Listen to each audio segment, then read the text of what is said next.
Welcome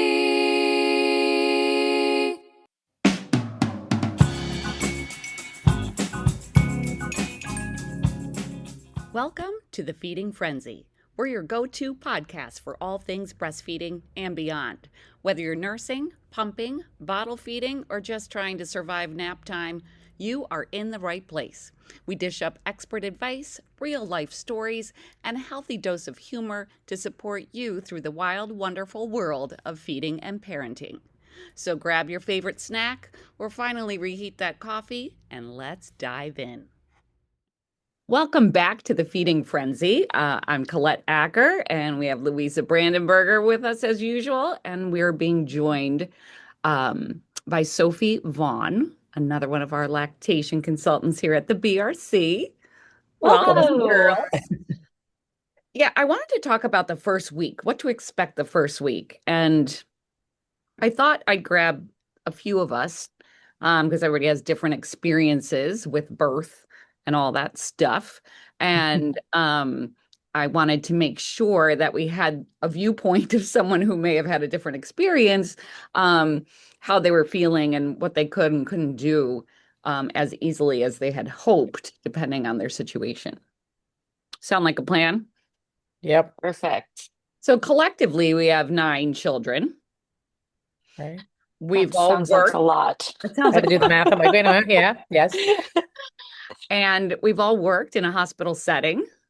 So we're really good about that part, the first couple days, first 3 days in the hospital. And we also work outpatient, so we see families in that first week too.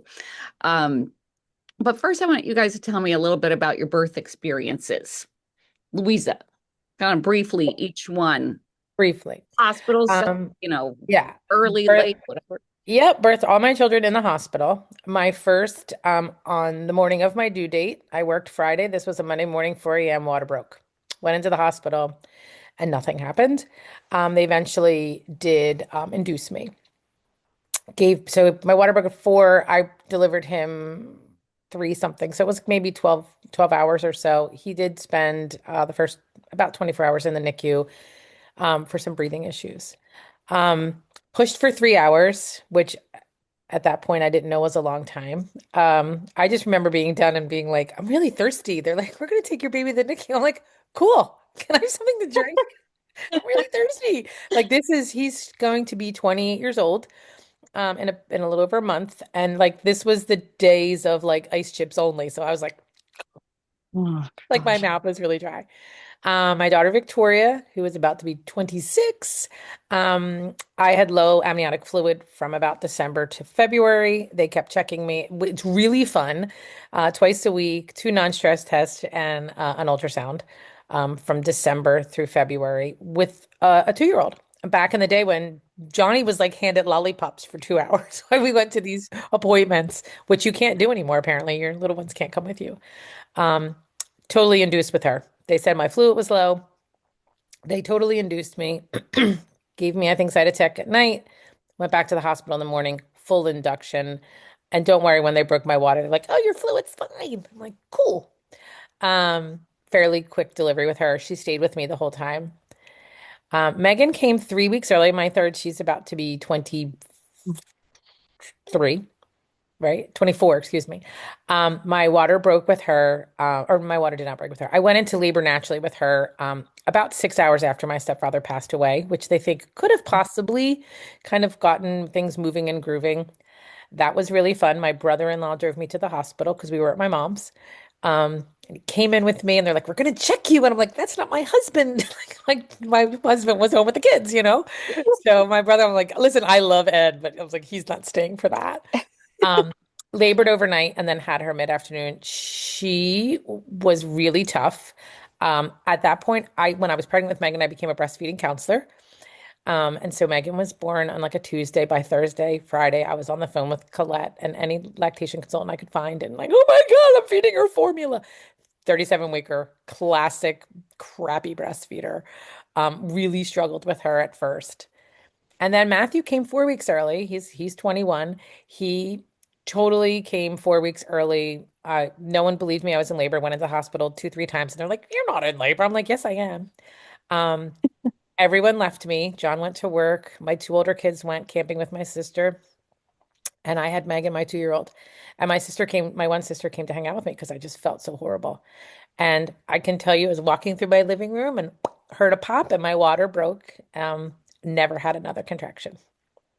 And they totally induced me with him too because nothing happened. I had contractions all morning long. That water broke, stopped. Breastfeeding was very hard with him, even harder than with Megan. Again, that's when I got to be a client at the BRC, which I thought I saw Colette, but I just found my paperwork. I actually saw Debbie. Um, I thought I saw Colette, but I saw Debbie apparently because she signed the paperwork. I must have been a blur 'cause I had no idea.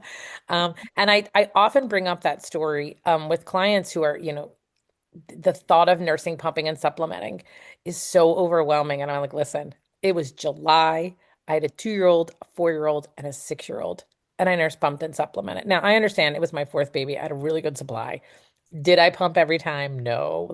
But it's doable. And it's like a nice anecdote. That's a story I like to tell clients. Like, it's very short term. And like, if I could get through it with a 2-year-old, a 4-year-old, a 6-year-old, like, I think you could do it. It just gives them a little bit of like, okay, this will work. But it took a good month before Matthew was ever. But talking about your birth, so you had vaginal births, all All four, vaginal births. but Yep. a couple inductions, Mm-hmm. and an early baby, Two early babies, a two early 37 and a babies. 34, or a 36 and a 37 weeker. Yeah. Okay. Any any issues post delivery with your health? No, no. I was really, really lucky to, I didn't have to do it. But Matt and Megan, I did a little bit of pumping because they were just grabby breastfeeders, but no, I was really, really lucky, I think, for having to be induced, and I had epidurals with 3 of them. I mean, you hear those stories of people having epidural headaches and things like that. Like I was pretty lucky to get up and about. With Matthew Abington, I delivered at Abington. They hadn't even finished building the new building. I was in peds with him. They didn't even have a room like postpartum. My nurse was like a 27-year-old man. He's like, "Do you need me to check your bottom?" I'm like, "No, I'm good." But they did ask me if I wanted to go home early, and I was like, I have a lot of kids at home. Like, I want to stay a couple extra days. Not gonna lie, it's just kind And of I nest. easier, And like, do you want us to take the baby to the nursery? I'm like, it's like 4 buildings over. I was like, no. Like all my kids, I was very lucky with the exception of Johnny. Johnny was never in my room with me. He was in NICU and then he was in like a step down unit. So the first time I breastfed him, it was in like a little like step down unit from the NICU. Like, so I had to go there and nurse him. And then he stayed an extra day and I stayed in like the little parent suite. And I remember them bringing him to me and they're like, okay, it's time to feed him. And I'm sitting in this room by myself and it's dark and it's quiet. It's the middle of the night and he's sound asleep. And I'm like, what do I do? I just remember calling them crying like he won't eat. Something's wrong. Like the kid was sound asleep. Like, and they're telling me it's time to feed this baby. And I was like, what to do? Yeah. I don't think he's ready to feed. That's just my opinion. Such a sleepy. What about you, Sophie? What were your birth experiences like? Wildly different. So my with my first, we were told my whole life I was told it would be really, really challenging for me to get pregnant because I was misdiagnosed with PCOS. So we were in the I was at my annual in February and they told me I was like, I was entering my late 20s. I'd been with my still then boyfriend, but now husband for 10 years. But so it was on our minds. But they were like, if you try actively for a year and can't get pregnant, come see us again. So we were just like, well, let's just be less cautious. And I was back in April, pregnant with my first. So that was a surprise. Very shocking, but luckily it was not challenging for us. So I pretty much knew my dates and kind of knew that they were a little off. But we just went with it. So she was due. I had a healthy pregnancy. Luckily, I worked, the whole time. Um, I was due to be induced on my due date, which was December 20th. And so I went in for an induction. I was very stressed. And I ended up Pitocin and Cytotec and all that thing, all the things, and never dilated like at all. So How many I weeks gestation were you? I was technically 40 because it was my due date. Oh, However, I'm thinking I was probably about like 8 to 9 days overdue at that point, Wow. thinking in my brain. Yeah. And I also have sisters I have 3 sisters, and 2 of them had already had C-sections at that point, kind of for completely different reasons. But they dilated. I never dilated to one at all. So 24 hours, luckily, I had let them give me whatever medication would let me sleep. And I basically like slept through the whole day and into the next morning.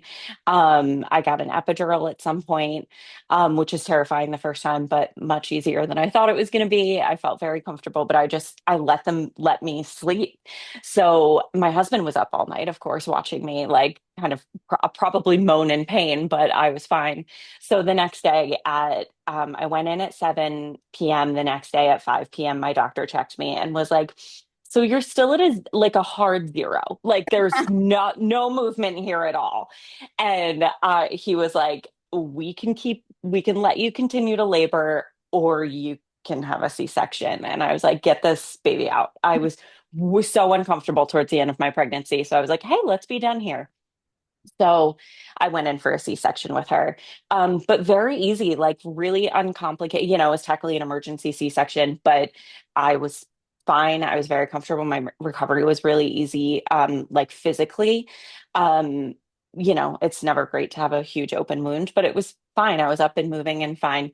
Um, and then, breastfeeding is a whole other that with her was very challenging. But then with my son Ronan, but then we I may have never met you. exactly. You wouldn't have been continuing to be stuck with me still to this day. Um, so I actually I went and finally found, I've always joked with my clients that I ask them weights all the time. How much did your baby weigh? What about a discharge? I had no idea up until about 10 minutes ago how much my children. And I finally went down to the basement and looked. My daughter was 8'7". And I was also on fluids, which I'll pop back to. I was on fluids for a really, really long time, pretty much from 7 p.m. until after delivery. With my son, I had luckily gotten pregnant pretty easily with him as well. And he came, I think like a week earlier. I can't remember what his due date was, but he was probably like 39 weeks when I delivered him. I had been having false labor for like Braxton Hicks, and pretty much every night for like a week and a half went to bed. Like, we're going to have to get up and go to the hospital to have this baby. So my daughter was 2, and I was again still really, really active. I was working out really hard through my whole pregnancy with Ronan. And so I was just having horrible contractions. And then it was like a Saturday, and I think I was scheduled for my C-section on like Monday. And I was just so done. And we went for a long walk down. I live in town, and we went for a long walk to the bakery to like grab breakfast. And I came back and I was like, call your mom and your sister. Like, they're regular enough at this point. Like, somebody take this baby. We're having this baby today. So I went in, and they gave me a spinal tap because it was a scheduled C-section, even though I went in a little early.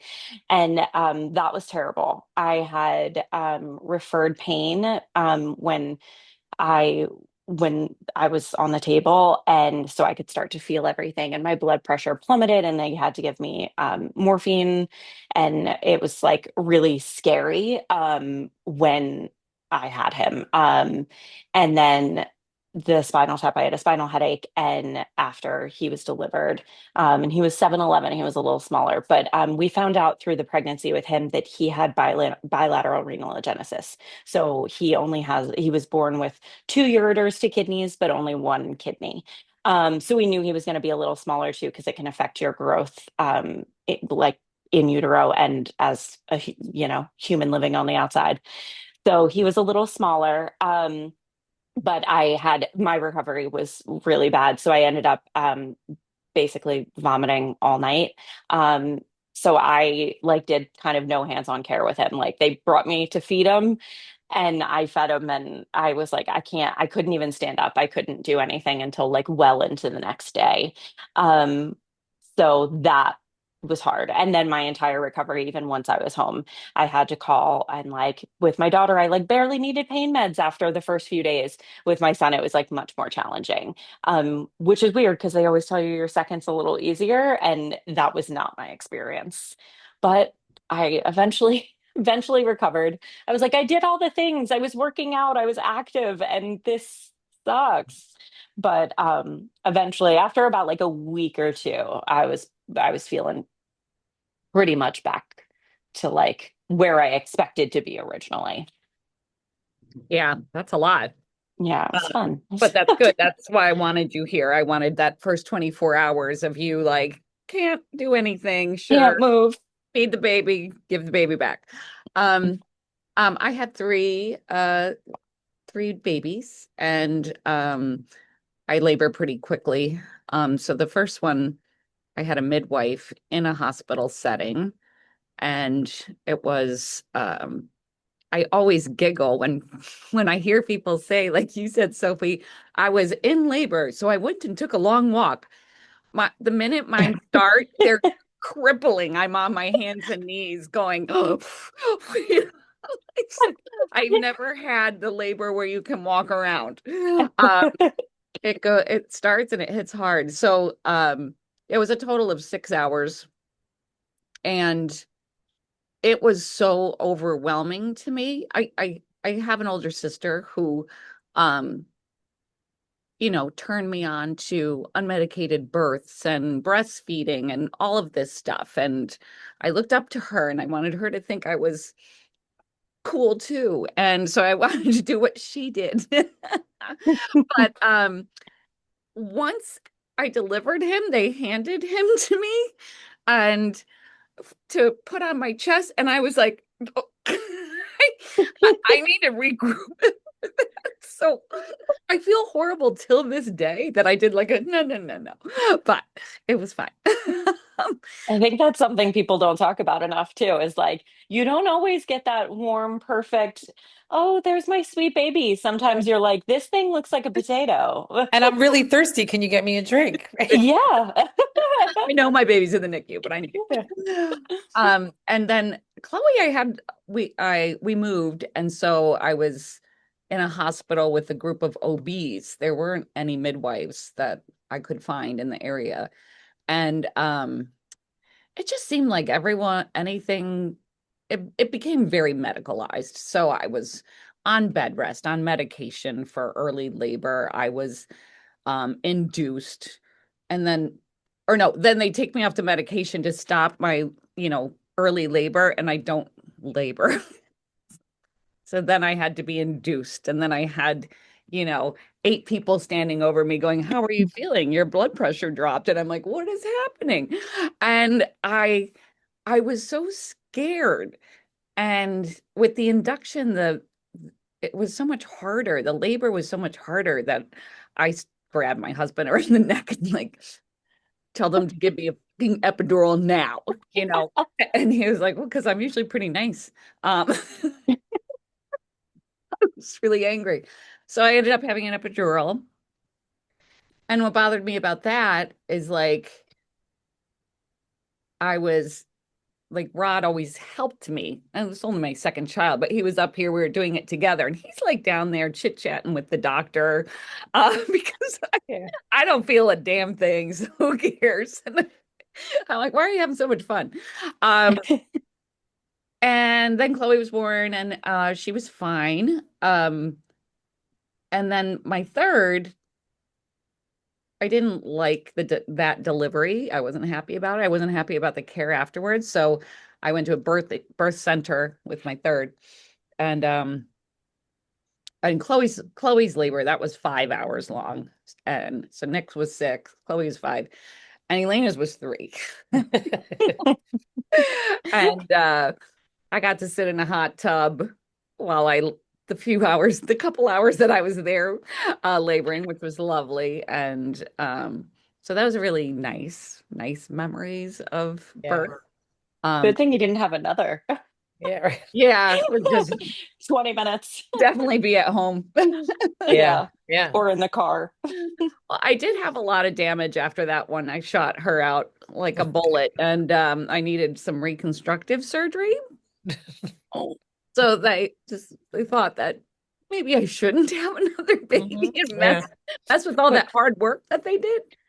put I everything just kept back where thinking it's if I had supposed to be. another, I just kept thinking if I had another, they'd come even earlier because it was like 40 weeks, 39, 37, Yeah. 36. And I'm like, okay, we're done. We were done at 3, to be really honest with you. Matthew was like our surprise little, like you said, so like if you don't prevent it, look what happens. I mean, I'm not Look what happened surprised. in her I son. wanted another, but my son had colic so bad that no, Mhm. I'm gonna go snuggle everybody else's baby and then give them back. I thought I wanted more, and my third never slept. She didn't sleep till she was close to 5, and I was like, I can't do that again. Yeah. And you No. can't start over at 5. No, you can't. Yeah. It's so hard.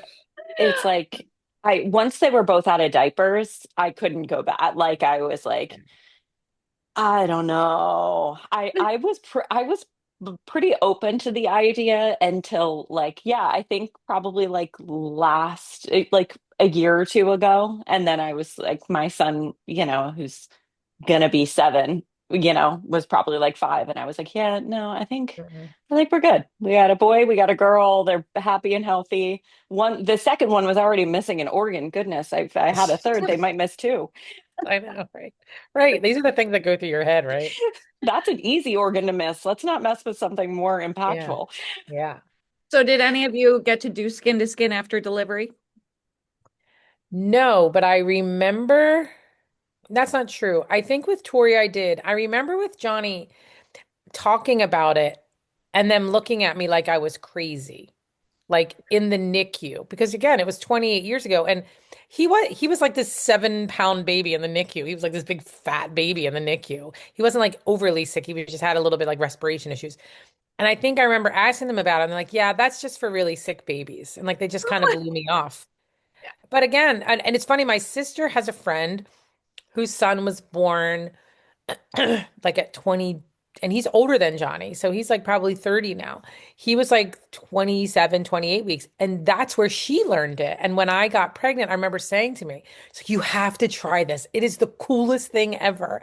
They put the baby on you right on your chest. And so I was so excited when I had Johnny and I don't even remember holding him right afterwards. I think they took him right to the NICU. But once he was in the NICU, I asked and they were like, yeah, no, we don't do that. That's like for sick babies. With Matthew, yes, I have, and with Matthew's birth, it was my 4th baby. Same doctor had delivered 3 of my children. I had a crowd. They kicked nobody out. It was me, John, my mother-in-law, my mom, my mother-in-law's sister, who happened to be with her at the time, and 3 of my sister-in-laws, all in the delivery room, all watched everything. Like I just remember my sister-in-law looking at me like, they didn't kick us out. I was like, I know. I didn't care at that point. It was my 4th baby, but it was a party. But I actually have a picture of me, Matthew on top of me, and my sister-in-law looking at us. And so I remember with Matthew doing it, but I don't think maybe Tori. I don't think with Megan. I don't remember. Megan's birth and first few weeks of life are like a blur to me because I think my stepfather died and I was just like, "Ugh." Like I remember like Survival. a maybe 2 months later calling my mom crying and she's like, what? I'm like, Bob died. And she's like, yeah, I know. Like 2 months ago. I'm like, I think it just hit me. Like just because you have this baby that you're caring for and small children and life just goes on. And then your body like doesn't process it or something. I don't know. So I don't remember with Megan. I remember specifically with Matthew doing it and thinking it was so cool. And your kids are a lot younger, so but was that like the policy? Because it's the policy now. Yeah, Everybody does it. absolutely. It was definitely like this is even with a C-section, they were very like I think with Wyatt, my daughter Wyatt, they wrapped her up post like until we like I'm pretty sure my husband carried her out of the operating room. But once we got to our room, it was immediate, like they unwrapped her and immediately put her on me. And we did skin to skin for a while. And I remember asking them actually, because I delivered at Doylestown, both of mine. And I remember them asking me, or me asking the nurses, like, should I be feeding her? Like I'd gone to my birth class. I don't know. I was like, shouldn't I try to breastfeed her right now? And they're like, you can if you want, but you don't have to. And so that's like, I was like, a little more like guidance would have been great. But and so I think I did like towards the end of like the golden hour, or like whenever our golden hour started once we got back to the room. But because with her, I had slept for so long. So many moms are starting out their journey like being exhausted from labor and delivery. And I was well rested and ready to go. That baby was born at like 5 or 6 o'clock at night, and I was up with her all night long. So I did skin to skin all night, and just we were doing a lot of like, cluster feeding and just or maybe that was probably the second night, let's be honest. But I was actually quite well rested, so it was good, and it was really special with Ronan. I don't even think I touched him besides to feed him until like the next morning. I remember the beginning of the third day, I got up for like the first time, like out of bed, and I went to change his diaper because I had felt this like mom guilt. Like I haven't even like seen his little naked body yet. Like came out of me. And I went and I took his little diaper off and he peed all over the wall. And I was like, oh God, okay, we have a boy. I guess we have a boy now. So I just remember being like, well, I guess I'm a terrible mom because I already can't change my son's diaper. But so with him, I did not at all, but it was really special with Wyatt. And then I got like really bad postpartum depression and anxiety for a few weeks, and I wouldn't let anyone touch her ever. So we got a lot of special time. Well, I think it's interesting. I feel like what happens in that early postpartum period, I remember things that people said to me. And, you know, and one of the reasons I was so angry and went to a birth center with my third was like, I gave birth, they wrapped her up in blankets and handed her to my husband. And I'm like, eh. I'm like, honey, take the blankets off the baby and put her on my chest now. Yeah. And then I was feeding her in labor and delivery. And now I realize, like, I know now it was shift change, but whatever. I was feeding her and they came in, they're like, we need to take the baby. And I'm like, well, she's nursing. I mean, she was actively feeding. You don't have any milk now. It's okay. I'll just take her. And I'm like, no. Yeah. And I could do that because it was my second child. You know what I mean? And those instincts kick in so intensely. And that's something I like talk to my clients about all the time is like, listen to your gut because like I think that advocating for yourself in that setting is so hard with your first.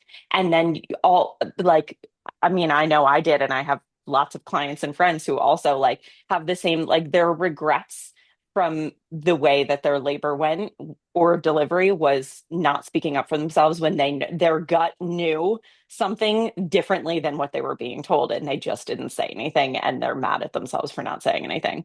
Well, and that's where a doula comes in, you know? Yeah. Yeah. And An I, advocate for yourself. I yeah. remember with Johnny in the NICU, it kind of sticks with me that I remember them saying we need to give him formula. And I don't remember why, but I didn't know any better. And I was like, okay, like, and now I look back and I'm like, well, why didn't I just nurse him or why didn't I hand express but 28 years ago, I don't think that was like a thing in a NICU in a big giant hospital. Like they were like, nah, we don't do that here, you know? And I look back and I'm like, why? I still don't know why they felt like vaguely remember like we need to know if something's going in. We need to see how much is going in and how much is going out or something. But then I look back, like he didn't have any. He had like retractions when he was breathing. What does that have to do with digestion? Like his ability to, I don't know. But at the time we were like, okay, I don't know. We just did it. And now I look back and I'm like, hmm. And like you said, I mean, hindsight is 2020, and you know more now, and you think, you know, Shoulda, duh. woulda, coulda. Yeah. Yeah. Yeah. And you Well, even go back to the whole like handing me this asleep baby and making this poor mom think that she's doing something wrong. It's literally was the first time I'm to nurse this baby and nobody's with me. I remember like the nursery was here and then behind the nursery was this step down unit. So like my back was to this window where everyone's looking at their babies and I'm nursing my baby for the first time. Not that they can see anything, but they can see my back. But I'd always done it in this big bright room with a nurse standing there looking at me. And then they just handed me this sleeping baby in this dark room at 3 o'clock in the morning and go, he's hungry. And I'm like, it doesn't look like he's hungry, but okay. And I couldn't wake him up. And I'm like, oh God, something's wrong. And now you think, that's the other thing is that I remember with my first, they had a lot of rules, feed 10 minutes each side, and I was trying to do the best I could. And they even did follow-up phone calls, which was really nice once you got home. So I I talked to the lactation consultant who called me up, and I lied because I wanted they're like, is he nursing 10 minutes on each side? I had so much milk. He nursed for like 5 minutes on one side and was like done. dead to the world. And I'm like, yeah. But Fingers he had the crossed. right number of wet and poopy diapers. Like I wasn't worried. So I wanted to make sure I gave the right answer so she wasn't she didn't get concerned about the Right, situation. right, right. I feel like we've all lied to our pediatrician once. With Johnny, I remember I can tell you her name. She was a Nursing Mothers Advisory Council counselor. This is prior to HIPAA, and I just got this phone call on, I don't know, day 7, day 8. Hello, my name is Susan Lowe Patton, and I'm a breastfeeding counselor, and I hear you had a baby.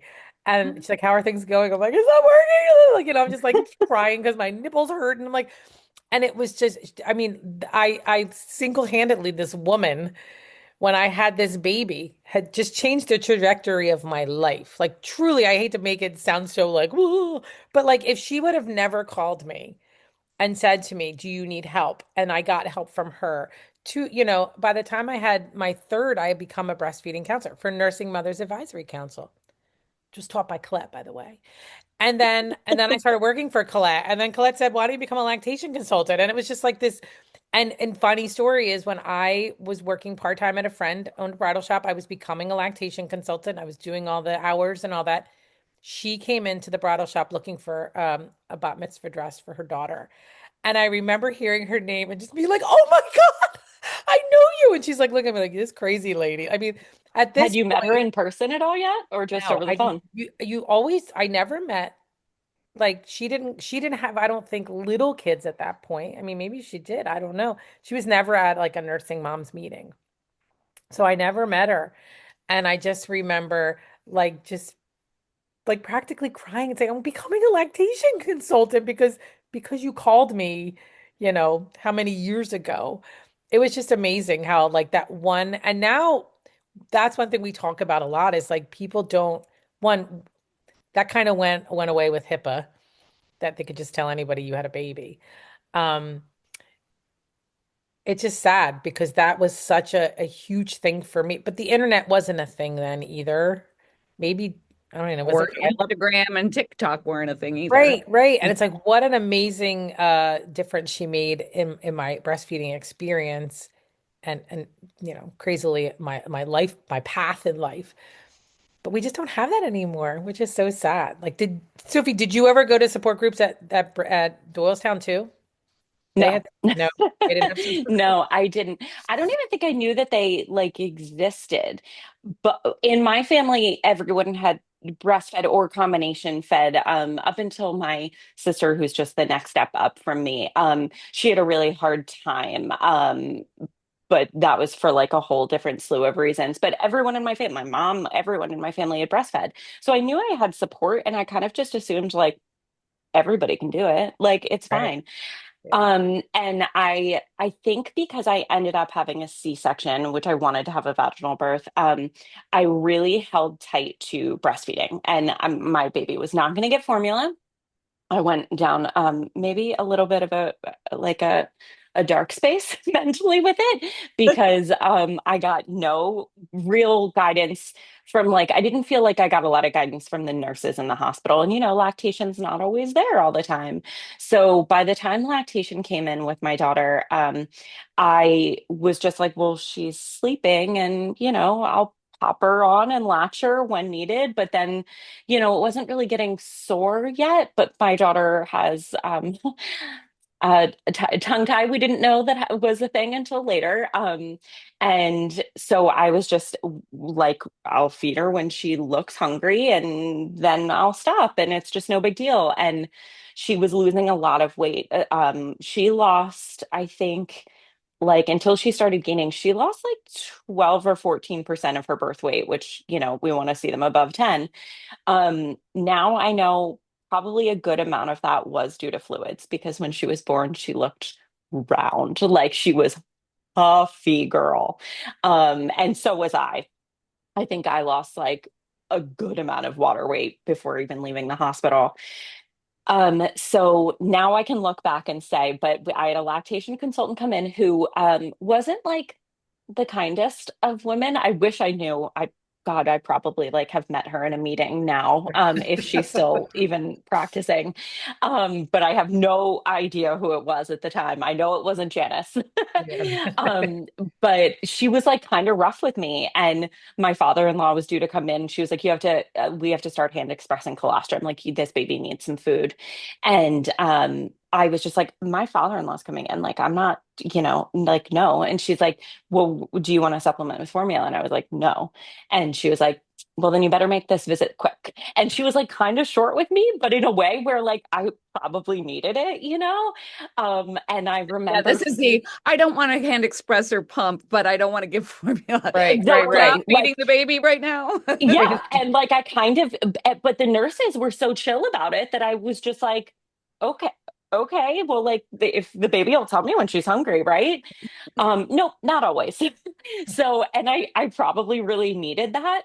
So like I did, I was like, I made my visit with my father-in-law and my husband. Like, I was like, you guys can go grab coffee or something. This lady is gonna make me cry, and I feel like I gotta listen to her. And from then on, like she gave me the rundown and was like, I don't know what the nurses have told you, but you need to be feeding this baby. 'Cause she gave me the rules, and I was like, okay. And then I got home and was in so much pain, like clutching my husband and crying every time I had to feed her, was like, didn't want anything to do with it. But she was starting to gain at that point. And then the one thing that kind of like switched everything, I reached out to a couple friends who luckily had just had babies. And my sister, and they kind of like walked me through. And one of my sisters was like, you need to get in a car right now and go to Bye Bye Baby, back when there were baby stores that were like open till 9. And she's like, grab a nipple shield. And so my sister told me to do it, and I did it, and it changed everything. And we used a nipple shield for like 2 weeks. Everything started going better. We weaned off of it, like with, luckily, like TikTok wasn't a thing, and Instagram didn't have as much, because she's 9 now. So it didn't have as much bad information. So I just gathered all the information from my friends, and my friend Emma told me about the Breastfeeding Resource Center, and she's like, it taught me everything that like everybody had taught her 4 months before I had a baby. And then when my milk came in, it was really, like I said, I had like some really strong like PPD or PP. I was having like intrusive thoughts about something horrible happening to her. And then my milk came in, and I just sat on the couch at like day 5 and stared at this perfect little thing that I made. And I'm like, I'm going to be the reason you're in therapy one day. Like, I'm going to destroy you. You are a perfect creature, and I am the reason that you're going to like have mental health issues for the rest of your life. And I continue to know that, but now it feels better. Like, I'm like, it's okay. Everybody needs therapy. If I'm the reason you're in therapy, at least you're in therapy. But so that was really, really hard. So for the first 2 weeks, it was rough. But she was gaining and doing well. And like we were able to work past all of that. And then I had her at December 21st. So it was the middle of seasonal depression. And I started driving all the way from New Hope to Abington, which is like 45 minutes, and coming to support group every single week. Jen still ran support group. Louisa ran it sometimes. And it was like the reason I got out of the house and like could ask mamas questions and find out what's normal and find out like weirdly, I like sounds horrible, but like how things weren't going as well for some people and how like my experience seemed really, really hard for me. But like in the grand scheme of things, like I didn't need to do formula. I didn't, should I have probably to like temper my mental health? Yes, but that that wasn't a choice I made at the time. Um, and so it like really like got me through that hard time. And then by the time I had my second, I was the one everybody else was coming to for advice. And because I only weaned my second when I got pregnant, or weaned my first when I got pregnant with my second. And so at that point people were asking me, and I already kind of had an inkling. I'm like, after I have this kid, I should probably like go back to school and do this, because like this is something like I'm like that was hard, and I feel like I want to tell other people how hard it can be sometimes, like, and how to make it easier on themselves. Well, I found one thing that was interesting that you said was that, you were feeding the baby when the baby seemed hungry and letting them do their thing, which is really how we're supposed to be teaching parents. But it's your situation where she's sleepy and not waking up for feedings appropriately. So we're battling that in the hospitals with the baby friendly hospital initiative people who are giving that designation, because sometimes you have to put some numbers on the Yeah. plate. Like, no, if they're not waking up by this point, maybe we shouldn't, or looking for those very subtle cues. I remember with my first, I also had a difficult relationship with my lactation consultant. I I was happy holding my baby. All was good. She walked in. Have you fed the baby? I'm like, nope, not yet. Never. Oh, feed the baby. What a good idea. Yeah. Ew. So she's like, did you take the breastfeeding class? And I said, no, I didn't. And she says, I never took a breastfeeding class. big eye I never did roll. either. And I was ready to start crying. I'm like, I'm already a horrible parent. Horrible I can't mother. believe I did that. Yeah. And so she was annoyed with me already and was pretty rough with me getting him on. And I remember the first time I was going through the roof, the pain was, and she's like, he's on right. It doesn't hurt. And I'm like, I'm sorry. It does. Yeah. I Yeah. took him off, adjusted him, and I'm like, oh, that's fine. So, like, number one, don't make new mothers feel bad. Yeah. Number two, help the new mothers who don't know Yeah. what the heck they're doing. And number three, listen to them. Yeah. Yeah. I just remember thinking it's supposed to hurt. And it did. Yeah. And sometimes I think it's important to just validate that feeling where people just, I have clients that just come in thinking they're doing everything wrong and breastfeeding is going terribly because it hurts. And I have this one little red spot on my nipple, and TikTok says everything should be perfect and round. And I'm like, yeah, but like, has anyone sucked on your nipple for 9 hours a day? Like it's natural that there's an adjustment period. You shouldn't be in pain wanting to punch your husband every time your baby latches, which was my experience with my first, but it also shouldn't be, like it's not going to be lovely. Like there's an adjustment.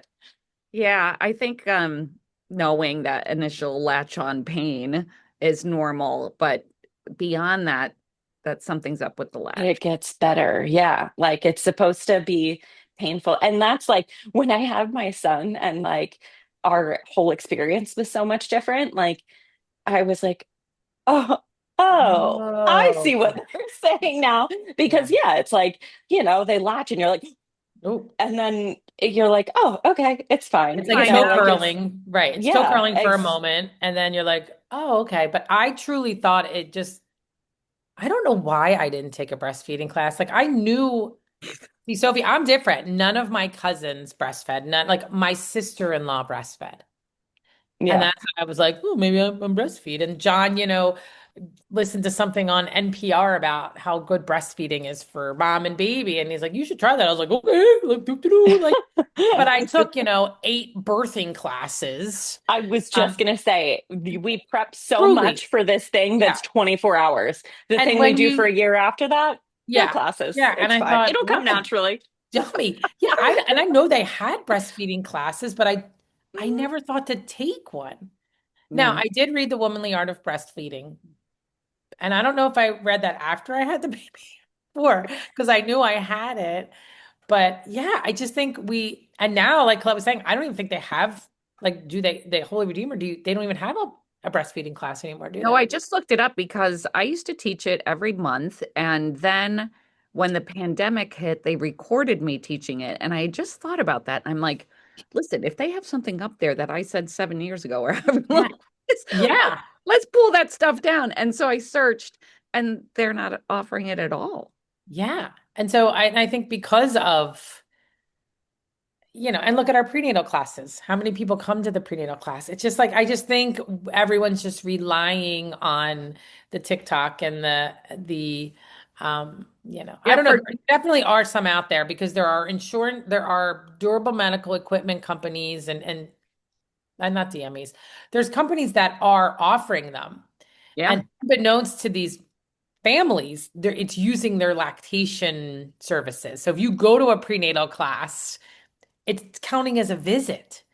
And so they're offering all these different classes, and it's taking, like, some insurance companies are limiting visits for lactation. And so, unbeknownst to these new parents, they have their baby and they've taken 4 breastfeeding classes, and they're like, well, you got 2 visits to see a lactation consultant. They're like, what are you talking about? And it's so funny because like I had kind of like a different experience where I had so much of that around me. I had 2 friends who had had kids just a few months before me. So I'm like, I'm good. I got those Yeah. friends. And it wasn't until I was telling you I just found this box in my basement because I wanted to find out what my kids weighed when they were born. And don't you know, I'm looking through and I see like this list of things that I must have, a little handwritten. I'm a list maker.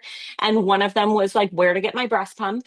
And then one of them was like insurance covers lactation services. And I was like, yes. In my mind, from 9 years ago to today, I'm like, I wish I would have known that insurance had covered lactation because, like, why did I not reach out? Like, why didn't I come in for a visit when I was in so much pain? In the back of my head, I didn't think insurance covered it until I just saw that clearly I Apparently they did. did. Yeah. Nope. I It's paid much for like my the thought pump. to feed your baby. I was like, Yeah. no, it doesn't cover it until nine years ago. Mia was like, no, you looked into that and you know it did. You forgot, right? You I forgot. remember I bought my pump from Debbie Fiorello, and it was like $400. And I didn't even go back to work full time. And I remember John being like, why do you need a pump? I'm like, I just need one. Like, and I don't think I mean, it lasted me through 4 kids. It was, and maybe my sister-in-law's kids too, it was a workhorse. Um, and I just remember they had this little plastic spot where your milk went that you could put a picture of your baby to look at Oh. while you were pumping. Because again, we didn't have phones that you could just scroll and watch videos, but that's what they would have. But I paid out of pocket. I know it was over $400, and that was a lot of money back then. Well, Yeah. we used to make good money selling pumps before the Yeah, insurance. yeah. And it was weird because she's a lactation consultant, like, but I didn't think to use her services, but I had no problem getting a pump on her. Like, somewhere in my brain, I'm like, well, that was dumb. Why didn't you just see her? I don't know. It's so Well, funny it's what you realize you don't know. Yeah. yeah, it's interesting. I'm kind of doing some education at the hospital about the Baby Friendly Hospital Initiative, just reminding the nurses about it. And so that's stuck in my head why this first week came to mind. And, it's have a hospital policy, train everybody on the policy, skin to skin. And what was the other one? That hold on, I had a brain fart. We're talking about pumps, maybe. Oh, it was the frequency. Oh, it's like, train or teach pregnant women about breastfeeding. And so that should have been done in your OB or midwife's office, supposedly. So did you guys get any education, you think, during your OB visits? You know what sticks out in my brain, and to this day, I remember this. I remember my OB, and could have been, one of my first visits there. Asking all the questions. Do you want your baby circumcised? And I'm like, oh, I don't know. Do I want my baby? Breastfeeding was never brought up, but every single time I went, they asked me if I want. And at that point, I didn't know that the OBs did the circumcision. I just kept thinking, isn't that weird that he keeps asking me this? It's not like they said, hey, we're the ones that do it if you have a boy. So do you want him circumcised? But nothing was ever, not ever. And I remember going to my first OB appointment after I had Johnny. And I remember sitting in the office and like ready to explode. But I'm in an OB's office in the waiting room, and I wouldn't breastfeed him because I'm like, I'm not going to do that here. Like, which is so stupid and weird, right? Now, again, you look back and you're like, I should just fed the baby. And I went in and they're like checking, and he went to do a breast exam. I'm like, these things are loaded, dude. Like, you don't want to do them. And he's like, why don't you just feed It's the baby? gonna get real wet. Yeah. He's like, why don't you just feed the baby? I was like, I don't know. It's only women sitting in the office, like in the waiting room.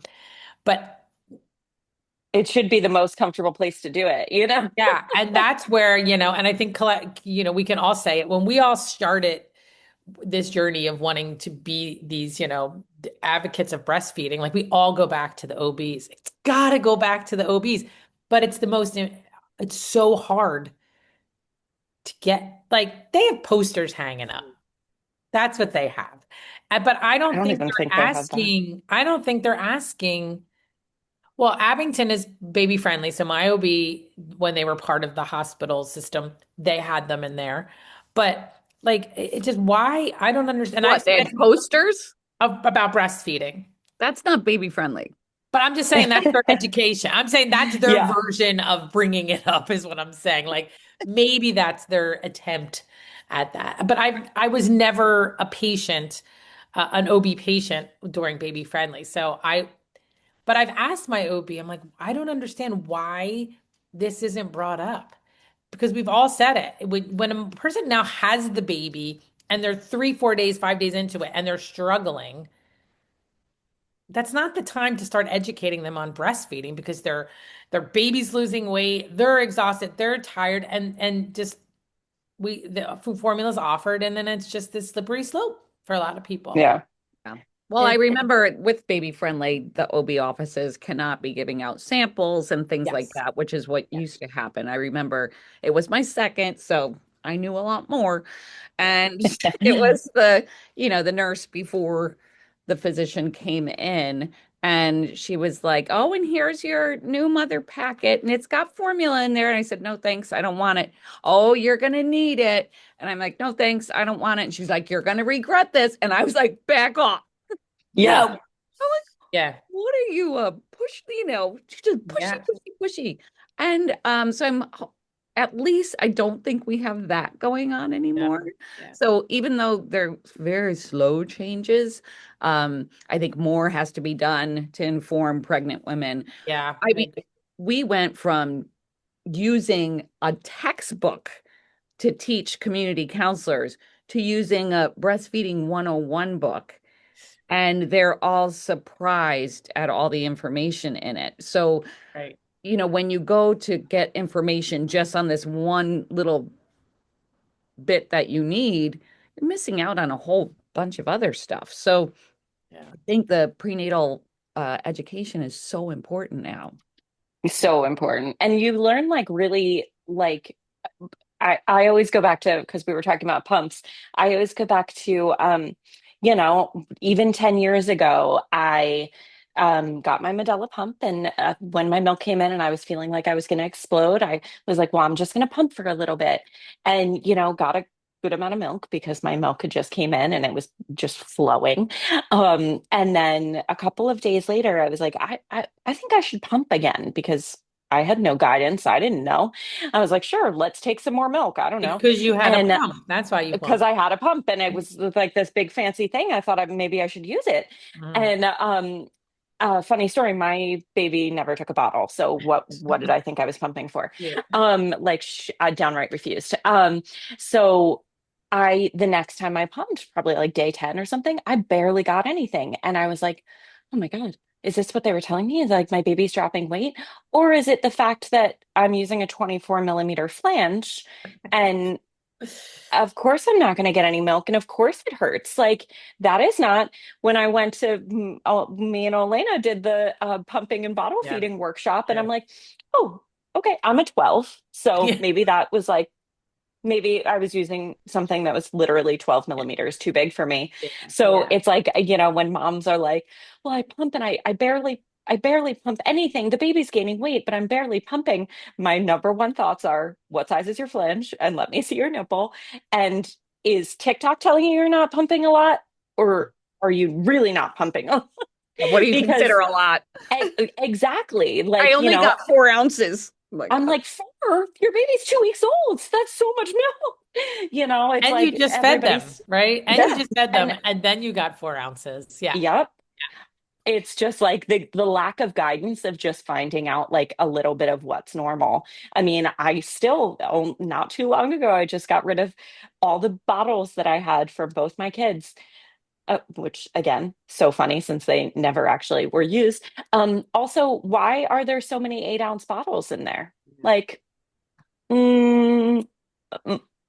like maybe four is good. 8 ounces, like that's a lot. Those are really big bottles. So of course moms are going to think that should be filled with That's how breast much. milk. And Yeah. Yeah. meanwhile, in all of my years, I had one baby take 8 ounces at the breast, and I was like, I've my had scale's four, broken. Something's wrong four with my babies scale. in six. I've had four babies in 16 years. Take 8 ounces at the breast. That's it. Yeah, and at like six I don't think months, I ever like had not. one. Yeah. Yeah. I think 7 was my top, but Yeah.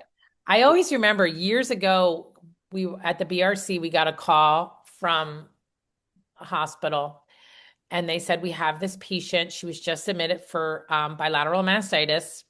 Um, and she wants to wean. And they were like, we don't know what to do. Like this baby was, I don't know, maybe mom was 6, 8 weeks or something like out.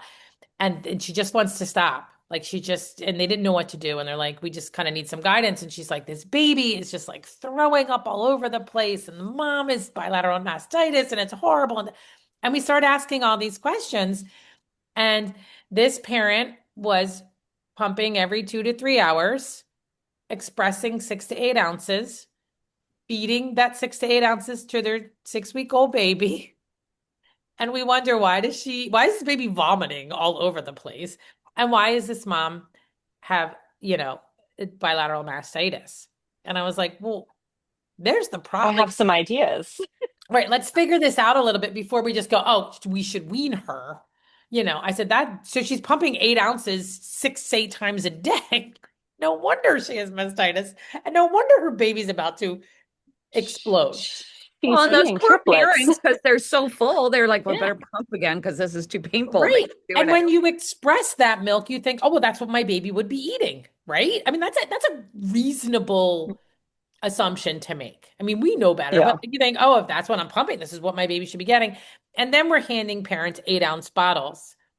So it's believable. Like you put all the pieces together, you're like, they're not handing them 3 ounce bottles or 4 ounce bottles. We're handing them these big giant bottles. Or if this woman had friends maybe who formula fed, Yeah. those babies were getting 8 ounces. So to her, she's like, I'm expressing it instead of feeding my baby at the breast. So this is how much my baby should be eating. And then I was like, That poor baby's yeah. got a bellyache. So Mhm.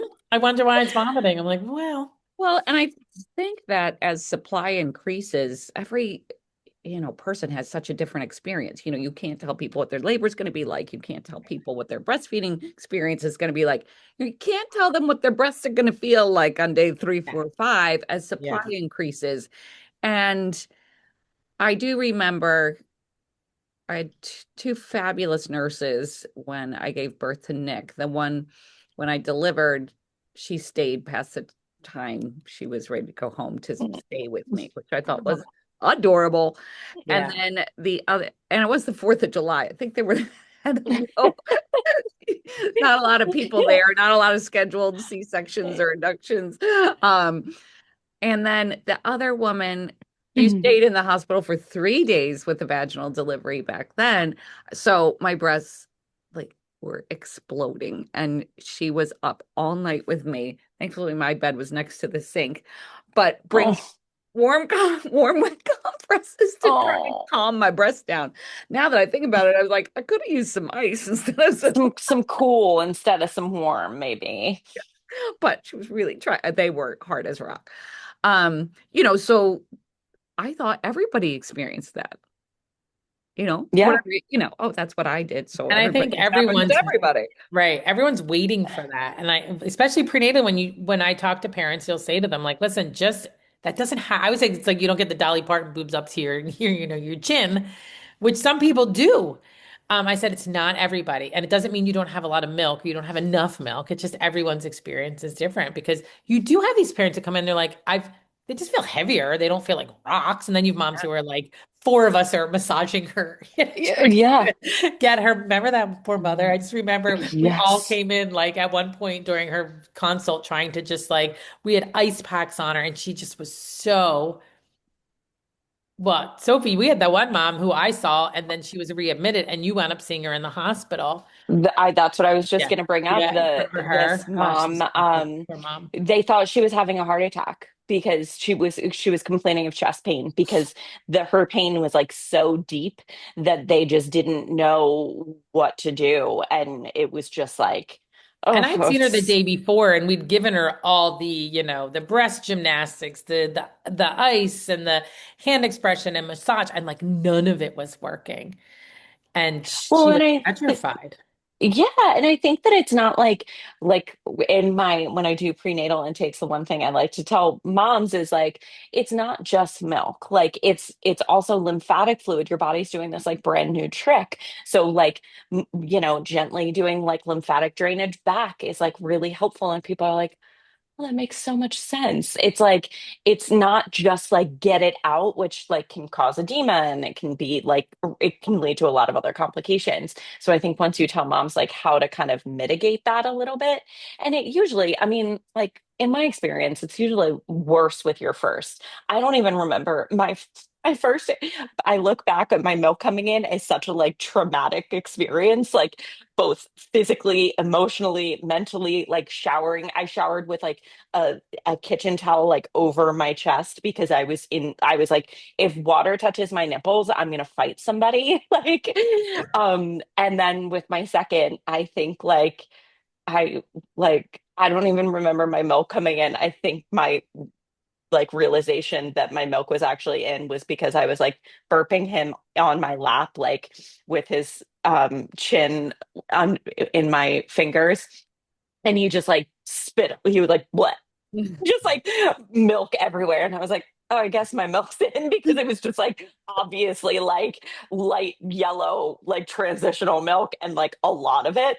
But it wasn't the same because I was still lactating when I got pregnant. So it wasn't even that long Your until body I knew what to do. It came right exactly in. it had already done it. But it's like and I ask moms all the time, like, can you feel your letdown when you have a letdown? Because I always had like a tingling, like pins and needles Yeah. sensation, and some moms don't. And they're like, uh-oh, does that mean something wrong? I'm like, no, it's just every human You're body is lucky. built a I little don't think it different. ever felt good, to be honest with you, let down. So I was like, you're lucky. Mine were Yeah, excruciating. Mine were very uncomfortable. And I swear, I yeah, like started up here and just went, "Ooh," and you're just like, you cringe. I still yeah. had, I nursed my kids into toddlerhood. I still felt the letdown, even one age two, even Yeah. though Oh my Well, we goodness, often joke that's we often feel it now, right? When we're in the yeah, office. Like there are times that obviously we're not letting down, but I feel that tightness and I'm like, oh, stop. That's yeah. uncomfortable. well, and the The one thing it was a shock was like how long the baby's nurse, and then as the first couple of days after your supply is increased, they're like gulp gulp gulp, thanks, that's enough, and the feeding's over, and you're like, what's happening? Could they have gotten enough? So that's another fear that Yeah. parents have is this change of behavior when the supply changes.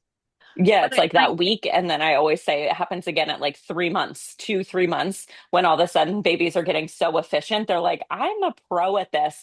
And it's like you have these moms coming in like well, our feeds are now only like 5 minutes and he's sleeping all the time. And I'm like, he's sleeping because he's growing. And he's feeding for 5 minutes because he took 3 ounces and he's all Yeah. done now. Yeah. Yeah. It changed, like you have these increments where it like changes a lot again. Oh, and that's why I want everybody to come in once a week for the first 8 weeks and Yeah. come to support group because Oh, these Yeah. are these drag them things in. that make us Yeah. so crazy as new parents because we're always second guessing everything. Why not chit chat with people? And that poor woman would have never ended up with double mastitis because Right. we would have Yeah. told her, all right, knock it off with the pumping. Yeah. Knock it Like, off. hey, guess Stop what? it. Just because you're making 8 ounces doesn't mean your baby needs 8 ounces. And like, right. And Yeah. stop making 8 ounces. Yeah. The first Right. time I went to Target, like without my daughter, I thought it was like the nicest thing in the world. And I'm walking around the store and hear a baby cry, and now my shirt's wet. Now I have to go get a pump because, like, it's Yeah. Right. Yeah. and Oh no, that's with a regular I just supply. cried and I just started crying and went home. I was at the grocery store and I had a light gray sweatshirt on, of course. Oh, So super obvious. two big round stains. Yeah. My And now sister once got in a while when married. I remember go my ahead. sister got married when I think Megan was just a few months old. And of course, I'm in the wedding because I'm her sister, whatever. And we're wearing like satin dresses. And and like the last thing I needed was like cups in my, these things were, whew, they were very plentiful. But I was like, I want you to put double cups because like if I leak on a satin dress, like it is going to be so obvious. And then and of course, this was the days of like the lace up back, which is like super The corset inconvenient. back. Yeah. Yeah. Right. And so she put a zipper on the side of mine so I could like unzip and quick nurse the baby. And so right before we walk down the aisle, whatever, I'm like, I'm going to quick nurse the baby. So I zip it up and I can't get the zipper back down. Like the zipper is just like, yeah. So I'm like, this is awesome. So I walk down the aisle. Like I think my friend had like a safety pin and I put my arm and like covered it. And I just kind of walk like this with my flowers. And every other time I had to feed this baby, I had to like go into the bridal room. Someone had to come in and unlace me. I'm like just topless. Like, yeah, but if my worst fear was leaking and like, it's almost like that you would have seen it on like this light blue satin, just these big ones. Like that was my fear. And I was like, oh gosh, My this is terrible. sister had a 3-month-old when I got married, and she had said to me when we had started planning, she's like, yeah, I can't do that. I'm like, good for you. Yeah. Good for you. Yeah. I was in a in wedding when Tori was 3 months old also, like 3 months postpartum with Tori. because And it's like that time of your life all of where our friends everybody's were getting getting married. It was so I just did it. And I was like, okay, whatever. And I don't remember that being much of an issue. It was very close to my mom like brought the baby up nursed and then she went back home. It was literally she could have walked. It was that close. And then like 2 hours later she brought her back. It was just like this back and forth. Well, I brought a yeah. baby to a wedding, and I don't know why I wore a one-piece outfit. In my head, I was like, nurse, what, every 2 or 3 hours? Like, I'll just go in, nurse her, be done. Oh no, well, it's like 6 p.m. It's their fussy period. I spent the whole wedding reception in the bathroom because I had to completely strip. I'm like, I am an idiot. I remember going to a wedding with someone I worked with after I had Johnny, and I had this cute little like, I guess it was maybe like a maxi dress or something. I remember like pulling it up, like I'm in the bathroom at the church, and and like it's up here, like under my chin, like holding it under my chin, and just my underwear, like just underwear, nursing a baby in the bathroom, and I was like, guess this wasn't a good thing. I was like, I'll look cute, and I'm like, I'm standing naked in a bathroom. At my cousin's wedding, one of my kids, I nursed, and I remember they had like this little sitting room outside of the bathroom, and I remember being like, I'm sorry. And people are like, what are you sorry for? You're feeding your baby. Like, knock it off. And I was like, okay, thanks. Like, just, and the thing, I guess with each baby, you just get a little smarter and you're just like, I'm feeding the baby. If you don't like it, tough. Yeah. I went on a plane with Johnny at 6 weeks old and flew to California when my father was very sick. And I remember just thinking, like, I'm just going to have to nurse like the entire 5 hours. Because everyone who gets on a plane with a baby thinks their kid's going to cry the entire time, right? And I sat down and there was a guy next to me. I'm like, dude, I'm really sorry. I plan on just nursing for the next 5 hours. He's like, it's all right. My wife breastfed. It's fine. And I'm like, good. Yeah. You're about to see my boob. So here we go. And he was fine. He wasn't bad on the plane. That's your Yeah, fear. the navigating those things with newborns. I didn't have to do that with my first, but my second, we had two weddings, two different weekends when my son was 5 and 6 weeks old. And one of them my husband was in. It was his best friend, and I wore a dress that really showed off the girls. I don't usually have girls, so that was nice. And Mhm. it was very easy to breastfeed in, and everyone was like laughing at us at the wedding because obviously we took him and it was down in Philadelphia, and he sat in his little, we had the bassinet on the stroller. And the only good thing that my son did from age day 1 to 3 months was he slept basically all night long, because he never stopped crying and he never slept during the day ever, like ever. And he had the little, we have pictures of him in his little bassinet, all like cozy in his little sleep sack with little headphones on. And My he was gosh. just parked in the side of the like That's ballroom awesome. as with the rest of it, the wedding just like went Going on about without a itself. hitch. And Yeah. everybody was like, we thought it'd be like, we said no kids for a reason. And we made an exception because he's so little. And they're like, we didn't even realize he was here. And I was like, oh, just chilling in the corner He's fine. as I just enjoyed my fabulous dress and the boobs I never had. Yeah. Yeah. I was trying to make mine smaller. And Sophie's like, no, look at them. And I'm like, no, no, no, Look don't at look at them, they're them. here. I remember my brother-in-law saying once to me, because it was never something he would ever say to me, because it's just not who he is. But I remember after Johnny, he was just like, Louisa, your boobs are huge. And I'm like, yeah, Jim, I know. Okay. I think he was just like, wow. Like they were just, I just remember being like, they're bigger than my baby's head, And like, especially Matt, who was the only kid who's, by the way, Sophie, I only remember one of my kids' weight, and it was Matt, and he was 6 pounds even. Like, That's a truly, good like one to remember. my breast might have been bigger than him. It just felt like that.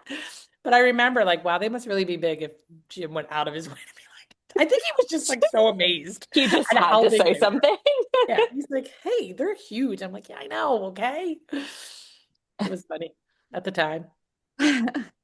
um, we went off the beaten path of the I first know. week, but that's Yeah. okay. It's still Yeah. fun. Um, I just really like to stress to people that listen to all of the stories we're Yeah. telling and we're giggling and we all nursed our babies. So what happens in the first couple weeks, Yeah. you know, it's rough and it's not fun at all. And when people come in with new babies to support group and look like deers caught in Yeah. headlights, you know, I've even had a woman say to me, I don't think I like this breastfeeding stuff. And I'm like, dude, who liked breastfeeding at 2 weeks? And everybody's like, oh God, no, Right. Yeah. Yeah. So it does get better. Yeah. And They're all war stories that you get to tell another new mom and be like, "Oh, you think that's bad? Listen to this." Yeah. Let me one up you on that. Yeah. we all have something we can one up on somebody. Yeah. I think a lot of this all comes back to like, and we can beat it till it's a dead horse. Like support group is so important to normalizing your feelings, your expectations. Like it's just such a huge part that every one of us, the three of us sitting here, we're all like, I survived motherhood, being a new parent, not just breastfeeding, from support groups. Yep. Yeah. And we've just lost that, and it's just so unfortunate. And I always, jokingly say, like, look at, anything. If you want to do something well, hang like you it was used to be in the prenatal class, right? But Colette, like hang out with people who are doing the same thing as you. Like look at, I always joke, like look at AA. Like people get support from other people who are doing the same thing and not drinking, and going to meetings is such an important part of it. And it's like it's the same thing for breastfeeding or just parenthood in general, because we do have people who come to our support groups who aren't even breastfeeding anymore and who are more than welcome Yeah. at our support group. So Yeah. it's just nice to have someone in the same stage of life as you. And especially in the same area. And like, I love ours because it's all parents who, a good amount of them have seen some sort of lactation counselor or one of us, or even like, oh, my mom's a nurse and she, gave me all sorts of tips on breastfeeding. Everyone's sharing that information that's actually helpful information versus like TikTok, breastfeeding and or pumping and making 8 ounces is the norm. It's not the norm. And sometimes you need the mom next to you who got different information somewhere else to tell you that. Because the amount of times that I'll have a client leave and, I'll say something to the next client and I'm like, oh man, I forgot to say that to that Yeah. last lady. And I really should, I forgot to mention to her that like that one weird thing, like watch out because, and it's like, hey, maybe they'll share that information together at support group and like, just gathering information that's helpful instead of harmful, I think is like really important. We're also connected like in the internet and social media, but it's actually quite isolating to like go and have a conversation with somebody else and be like, my experience was either exactly the same or completely different. And like, tell me about yours because like, is that something I need to look out for the next baby? Yeah. I think everyone likes sharing. I mean, look at us. Colette, how old is you? 35. Johnny's Something like that. 28. You know what I mean? So it's like everyone enjoys sharing their birth story and their experiences. So like, By the way, my kids were born at 7, 6, 7, 9, and 8 pounds, you guys. you are a good Oh, mom. you're a show off. You are a show off. Mine were born at 8'7" and 7'11", and I didn't just look that up 20 minutes before the Zoom call. I think Tori was 6'13", but I'm not sure. I know Matt was 6 pounds. I do know that. Nick was easy, born on the 4th of July. 76 is the centennial. There you go. So you're good. Wow, that's good. Yeah. That's really good. I don't Very. think I have any sort of monikers No, with my nor do kids, I. but Yeah. I I just went 6 I pounds because it was easy. I sometimes mess up my son's birthday because my aunt's is the day before. So I'm like That 23rd, 24th. yeah, What day that's are you? yeah. My niece is the 9th and Matt's the 8th. So I always confuse them. See, and they're all perfectly thriving, normal children for the most part. For the most part. Normally. I mean, Yeah. mine are weird, Yeah. but they're fine.